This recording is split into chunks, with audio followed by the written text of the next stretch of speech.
ഓണത്തിന്. അപ്പൊ ഇതാണ് ഞങ്ങളുടെ അത്തത്തിന്റെ പൂക്കളം. അങ്ങനെ മാരിഗോൾഡ് ഉണ്ട്, പിന്നെ ബാക്കി ഇച്ചിരി പൂക്കളും ഉണ്ട്. പിന്നെ ഞങ്ങള് ഇതിന്റെ ഡിസൈൻ എന്താ വിചാരിച്ചെന്ന് വെച്ചാൽ ഒരു പൂ പോലെയാണ്.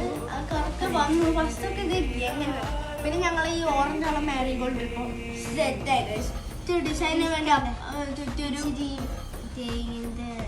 ഇച്ചിരി പൂക്കളും ഇച്ചിരി റോസൊക്കെ ഇട്ടിട്ട് ഞങ്ങൾ സെറ്റാക്കി. പിന്നെ എല്ലാ വീട്ടിലും ചെയ്യണ പോലെ ഒരു 2 ചന്ദനത്തിരി ഒരു വിളക്കും കൂടി കത്തിച്ച് വെച്ചിട്ടുണ്ട് ഗൈസ്. അപ്പൊ ഗൈസ് ഇന്നത്തെ വീഡിയോ ഇത്രയേ ഉള്ളൂ. ബൈ.